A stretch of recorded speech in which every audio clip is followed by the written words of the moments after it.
ধরে কেউ চাপছে, পা দুটো মানে গোড়ালির উপর থেকে ভেঙেই দেবে। সিঁড়ির দরজা দিতে গেছে কি যায়নি,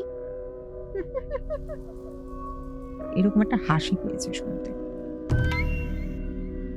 এক কাজ করো, বাড়িতে হনুমানজি প্রতিষ্ঠা করো, আর রোজ মঙ্গলবার করে সর্ষে মানে পুরোটা কমপ্লিট করতে পারিনি, ঠাস করে দরজাটা বন্ধ হয়ে গেছে। ছেড়ে দাও, ও ভয় পেয়েছে। বড় মেয়ে যতদিন ছিল, বড় মেয়ে, ছোট মেয়ে আর আমার জামাইবাবু, ওই সেকেন্ড ফ্লোরটার মধ্যে খুব একটা বেশি কিন্তু কিছু হয়নি। মানে আমার বড় বোন যে, সে কিন্তু সত্যি কথা বলতে গেলে, মানে দিদির যে বড় মেয়ে, সে কিন্তু সত্যি কথা বলতে গেলে কিছুই দেখেনি। যা এক্সপিরিয়েন্স করার বলতে কিন্তু ছোট মেয়ে, জামাইবাবু, কাকিমা এই আর কাজের লোক। তা ব্যাঙ্গালোরে যাবে নিশ্চয়ই, আজকে গিয়ে আজকে ফিরতে পারবে না। ব্যাঙ্গালোরে যাবে, কোথায় মেয়ে থাকছে সবকিছু দেখে টেকে সেট করে আমার সময় লাগবে, আমি ঠিকঠাক মতন ওকে দেখে টেকে রেখে দিয়ে চলে আসবো। অফিস কোথায় সবকিছু দেখে টেকে মেয়েটাকে। তো ঠিক আছে, ব্যাঙ্গালোরে যেদিনকে গেল আর কি, সকালবেলা বেরিয়ে গেছে। দুই বোনের মধ্যে ছোট বোন খুব কান্নাকাটি করছে। হ্যাঁ, কারণ এক তো মা নেই, হ্যাঁ, তার মধ্যে দিদিকেই নিজের মায়ের মতন দেখতো। এবার চাকরি পেয়েছে এত ভালো একটা, ছাড়তেও পারে না। ঠিক আছে, তো বলছে দেখ ভালোভাবে থাকিস, ঠিকঠাকভাবে থাকিস, কোনো চিন্তা নেই। ও যা হচ্ছে ওগুলো সব মানুষের সাথে হয়, ভুলভ্রান্তি হয়, ও ভুলচুক ও সব কিছু মনে করিস না, ওগুলো হয়। হ্যাঁ, আর রাতে ভালোভাবে ভূতের বই দেখবি না, ভূতের গল্প পড়বি না, ঠিকভাবে ঘুমাবি, ওইগুলো পড়িস বলে তুই এসব দেখছিস। ও দিদি বেশ ওকে একটু মজা টজা করে বেরিয়ে গেল। তো ঠাকুমা বলছে সাবধানে যাস বাবা, গিয়ে ফোন টোন করিস, তাড়াতাড়ি ফিরে আসিস। কারণ ও নাতনি, দুই নাতনিকে ও প্রচন্ড ভালোবাসে, কারণ নাতনির মধ্যে কাউকেই পায় না। একজন তো আমেরিকাতে থাকে, যে কাকার ছেলে, প্রথমেই বলেছিলাম। ঠিক আছে, তা সন্ধ্যাবেলা ও কাকিমার ঘরে খাওয়া দাওয়া করে ও নিজের ঘরেই এসছে শুতে, ও কাকিমার সাথে শোয়নি। ও বলছে না, আমি ওখানে যাই, আমার একটু কাজ আছে। আর আমার ছোট বোন খুব পেন্টিং করতে পারে দারুণ, আমার কিছু পেন্টিং এর কাজ বাকি আছে, আমি ওটা সেরে নিই। তা ঠিক আছে, ওর কাকিমা বলছে তুই কিন্তু কিছু দরকার পড়লে আমাকে ডাকিস। হ্যাঁ হ্যাঁ ঠিক আছে বলে ও ঘরে চলে এসছে। ঘরে সে লক টক করে দিয়ে ওর ঘরে গেছে। ঘরে গিয়ে কখন পেন্টিং এর কাজ করতে করতে না তন্দ্রা এসে গেছে। ঘড়িতে দেখে প্রায় 12:30 কি 1টা এরকম হবে টাইম। তো বিছানায় এসে বলছে না, বাকি কাজটা কালকেই করব। তো বিছানায় এসে এদিক ওদিক এই কথা ওই কথা চিন্তা করতে করতে তখন ঘুমিয়ে পড়েছে। হঠাৎ দেখছে জানলা দিয়ে ঠান্ডা হাওয়া আসছে। মনে করছে এত ঠান্ডা, মানে কাঁপানোর মতন ঠান্ডা, মানে খুব ভালোই ঠান্ডা হাওয়া, কিন্তু বাইরে যে বৃষ্টি পড়ছে বা সেরকম মেঘ হচ্ছে সেরকম কিন্তু কিছুই না। তো ও কোল বালিশটাকে, চাদরটাকে আরো গায়েটায় টেনে নিয়ে শুয়েছে। আগেই আমি বলেছি ও কিন্তু শীত, গ্রীষ্ম, বসন্ত, ইভেন গরমেও ও চাদর লাগে। হঠাৎ ও মনে করছে ওর দু পা ধরে কেউ চাপছে। আমরা যেরকম পা ব্যথা হলে ওই না এরকম পাটা টিপে দে না, ওরকম কেউ করছে। ও পুরো ফিল করছে যে 5টা আঙ্গুলের, আমি যদি এখন ফর এক্সাম্পল তোমার পাটা যদি আমি চেপে ধরি, তুমি বুঝতে পারবে তো যে হ্যাঁ একটা ফিল হবে যে কেউ আমার পা ধরে আছে। এমনই হলো, ও না বলছে আমি চোখ মেলবো না।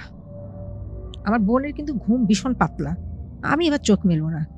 সাডেনলি ওর মাথায় আসলো ঘরে তো বাবাও নেই, ও একা ফ্লোরে, আমি কিছুতেই চোখ মেলবো না, যা পারিস কর। ওর এরকম একটা জেদ চলে এসছে। দেখছে 2 পা ধরে পুরো মুচড়াচ্ছে। ও তেমনি ও চাদর টেনে এইভাবে ঠিক শুয়ে আছে মরার মতন, যা পারিস কর, আমি উঠবই না। মুচড়ে মুচড়ে এমন করছে মনে যেন পা দুটো মানে গোড়ালির উপর থেকে ভেঙেই দেবে। যখন ঘুম ভাঙলো, মানে এই যেটা হচ্ছে, বলছে আমি উঠবো না করে কতটা সময় চলে গেছে ও নিজেও টের পায়নি। যখন দেখেছে জানলা দিয়ে আলতো ভোরের আলো ফুটে উঠেছে, ও ও না উঠেছে, ও কিন্তু চোখ বন্ধ করেছিল, ও কিন্তু ঘুমায়ওনি। উঠে দেখছে পায়ের কাছটা কালশিটে পড়ে না, দু পায়ে কালশিটে পড়া, দুই পায়ে। মানে খাট থেকে ও যে নেমে দরজা খুলবে সেটার ওর পায়ে শক্তি নেই। থাকে না পোয়েটারে আছাড় খেলে নীল কাষ্টে রক্ত জমাট বেঁধেছে, ওরকম টাইপের হয়ে রয়েছে। ও কোথাও আছাড়ও খায়নি, কোথাও পড়েও যায়নি, কোথাও ধাক্কাও লাগেনি, নাথিং। ও এবার বুঝতে পারছে যে কেউ তো কিছু একটা বলতে চাইছে বা কেউ কিছু একটা করতে চাইছে ওদের সাথে। তো ও আর বাবাকে কিছু জানায়নি, কেন ওর বাবা ওখান থেকে টেনশন করবে। ও কি করেছে, একটু একটু করে উঠবার চেষ্টা করছে খাটের থেকে। পায়ের যে অবস্থা হয়েছিল, ও পা নিয়ে ও চলতে পারার মতন অবস্থা ছিল না, দুই পাই মনে হচ্ছে অবশ। ওকে। দুই পায়ে মানে পায়ের পাতাতে ওর কোনো জোর নেই। আস্তে আস্তে আস্তে আস্তে উঠে গিয়ে গিয়ে ও নিজের দরজাটা খুলেছে। আর যে গিয়ে মেইন যে দরজাটা খুলবে মানে ওর ঘরের যে অ্যাকচুয়াল, সে অব্দি আর যেতে পারেনি। ও ওইখান থেকেই ডাক দিচ্ছে, কাকিমা কাকিমা কাকিমা করে ডাক দিয়েছে। এবার ও না ওইখানে পড়ে যায়, মানে ও দেখছে ওর পা আর যেতে পারবে না, ওর পায়ের সেই বল এক ফোঁটা নেই। তো ডাকটা শুনেছে, ওর কাকা শুনেছে, কাকা বলছে কি হয়েছে রে, এবার দরজাটা তো খুলতে হবে, কেন তো ভিতর থেকে লক করা। ও কোনো রকমে ওই হামাগুড়ি মারতে মারতে মারতে গিয়ে দরজাটাকে খুলেছে, লকটা খুলেছে। তোর কাকা দেখেছে, কাকা দেখে বলছি "এ কি?" বলে কাকা আমার পায়ের জন্য, আমার পায়ের অবস্থা দেখো। ওর কাকা দেখে তো স্টান, তুই এই পায়ে তুই পড়লি কি করে? না কাকা আমি পড়িনি, আমার এই এই এই ব্যাপার হয়েছে। হ্যাঁ কি বলছিস, তুইও কি ওই কাজের মেয়েটার মতন তুই কথা বলছিস দেখি। এবার দেখছে না ওর পায়ে, দু পায়ের মধ্যে 5টা আঙ্গুলের ছাপ রয়েছে। তো ও কি করেছে, ওকে কোলে করে নিয়ে সোফায় বসিয়েছে। তো উপর থেকে কাকিমাকে ডেকেছে। এইবার নিচের কাজের মেয়েটা এসছে। কাজের মেয়েটা বলছে দাদাবাবু আপনারা কেউ আমার কথা বিশ্বাস করছেন না, আপনাদের বাড়িতে কিছু একটা আছে। বলে এই তুমি চুপ করো তো, আমরা এত বছর ধরে বসবাস করছি, আমরা কিছু দেখলাম না, আর তোমাদের সব বানানো বানানো কথাবার্তা। আরে দাদাবাবু আপনি জানেন না, আমি তো আরো আপনাকে কিছু বলিনি। কি হয়েছে? একদিন ওই ঘটনাটা তো দেখলো যে ছাদে এরকম মানে সিঁড়িতে এরকম দেখেছে। তার আগে একদিন ও দুপুরবেলা কাপড় মেলতে গেছিল, কাপড় মেলেছে, মেলে টেলে ওই ছাদের যে রেলিংটা থাকে, রেলিং থেকে শুকনো কাপড়গুলো তুলে আনছে। তুলে এনে যে হঠাৎ পিছন ফিরবে, মনে হলো কি একটা কালো কিছু ছায়ার মতন ওকে মানে ওর ভিতরে ধাক্কা দিয়ে বেরিয়ে গেল। ওরা চট করে এরকম ঘুরেছে পিছন দিকে।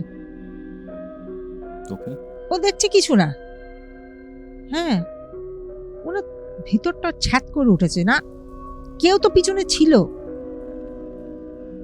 তো ও না দাঁড়ায়নি, তাড়াতাড়ি কাপড়টা কোন রকম এরকম করে নিয়ে সিঁড়ির দরজা দিতে গেছে কি যায়নি, এরকম একটা হাসি পেয়েছে শুনতে।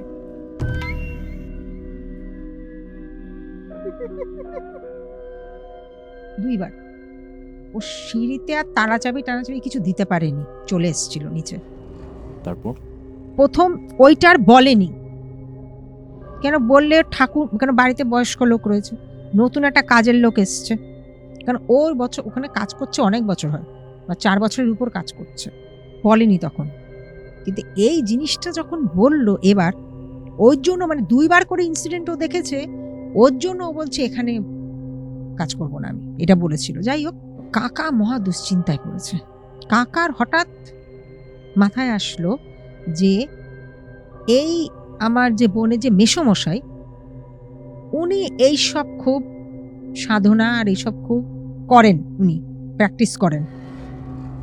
কি মনে হলো কোথা থেকে খুঁজে পেতে নাম্বার বার করেছে, নাম্বার বার করে ওনাকে কল করেছে।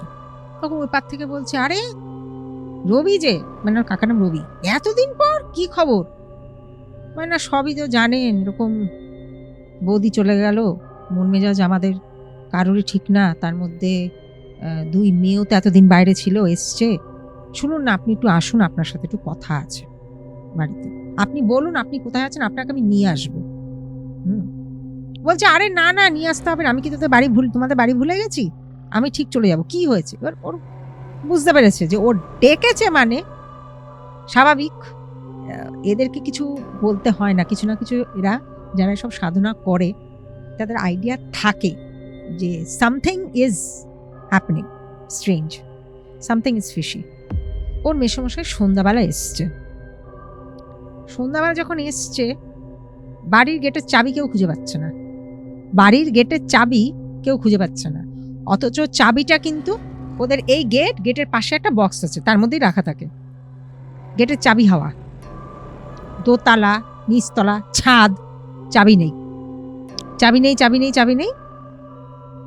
ঠাকুরমার ঘরের খাটের তলা থেকে চাবিটা পাওয়া গেছে, গেটের চাবি। এবার এটা নিয়ে ওটা কোয়েশ্চেন যে চাবিটা খাটের তলায় গেল কেন। কাকা বেরোচ্ছে, কাকিমা বেরোচ্ছে, এখন তো সব ঘরে, চাবি মোটমাট পাওয়া যাচ্ছিল না, খুঁজে পেতে বার করলো। মেসোমশাই যখন ঢুকলেন বাড়িতে, ঢুকেই না এইভাবে বাড়িটাকে দেখছে, চোখটা ঘোরালো চারিদিক পুরো। তা এক এক করে ওর কাকা সব বলছে যে এই হয়েছে। তো মেসোমশাই বসলো ঘরে, নিচে তো ঠাকুরমা ঠাকুরদা রয়েছে, যাই হোক ঘরে কাকা কাকিমা ওই মেয়ে, আর তো বাড়িতে বলতে গার্জিয়ান দ্যাট মোমেন্টে কেউই ছিল না, কারণ ওর বাবা দিদি দুজনেই ব্যাঙ্গালোরে। বসে কথা বলছে, দরজাটা খোলা ছিল। যে সোফাতে বসে আছে পিছন দিকে একটা ফটো ফ্রেম, কাচের একটা ফটো ফ্রেম ছিল। সবকিছু শুনে, ঘটনা শুনে বলছে এক কাজ করো, বাড়িতে হনুমানজি প্রতিষ্ঠা করো, আর রোজ মঙ্গলবার করে সর্ষে, মানে পুরোটা কমপ্লিট করতে পারিনি, ঠাস করে দরজাটা বন্ধ হয়ে গেছে, এমন জোরে বন্ধ হয়েছে, পিছনে যে কাচটা, কাচের ফ্রেমটা পড়েছে পুরো উপর থেকে মেসোমশাইয়ের ঘাড়ে। কিন্তু লাকিলি মেসোমশাইয়ের কোনো কিছু হতে পারেনি, বেটার টু সে হতে দেয়নি। পড়লো তো এমন ভাবে পড়লো, সারা কাঁচ মানে সারা ঘরে ফটো ফ্রেম পড়ে গিয়ে সবাই তখন দরজার দিকে তাকিয়ে আছে এইভাবে, বাইরে কোনো হাওয়া নেই, কিছু নেই। দরজাটা দিল কে? কাকা বলছে এ কি অদ্ভুত ব্যাপার। ওর কাকা গেছে দরজা খুলতে, দরজা খুলছে না। স্পষ্ট দেখা যাচ্ছে, আমরা দরজা লক করলে তো লকের তো ইয়েটা দেখা যায় যে লক করা, দরজাটা লক কিন্তু করা নেই। বাইরে থেকে লক করবে কে? ও ঠাকুমা তো সিঁড়ি দিয়ে উপরেই উঠতে পারে না, কে লক করবে? কাকা গেল, দরজা খুলতে পারলো না। কাকিমা গেল, কাকিমা তো ওখানেই অবস্থা খারাপ, পাচ্ছে না। তো মেসোমশাই বলছে ছেড়ে দাও, ও ভয় পেয়েছে। এবার এই ইনসিডেন্টটা হওয়ার পর না, অলরেডি কাকিমার সাথে তো একটা ঘটনা ঘটেছিল, কাকিমা না ওখানে আর দাঁড়িয়ে থাকতে পারেনি, ওনার হাত পা মনে হচ্ছে অবশ হয়ে যাচ্ছে, মানে ওরকম দেখে ওকে যে ওখানেই বসে পড়েছে কাকিমা, যে ও দাদা মানে মিশমশাই, যে মিশমশাই এসছে তাকে বলছে ভয় নেই, ঠিক আছে, কিছু হবে না। প্রায় 1 ঘন্টারও পরে দরজাটা দেখা যাচ্ছে আস্তে আস্তে, যেরকম দরজা খুললে একটা আওয়াজ হয় না, মানে অনেক দিনের পুরনো দরজা, অনেক দিন পর খোলা হচ্ছে, ক্যাচ করে একটা আওয়াজ হলো। ওইটা যে দরজাটা খুলেছে, কাকিমা আর বসে থাকতে পারেনি, ও দরজা খুলে সোটার নিচে দৌড়,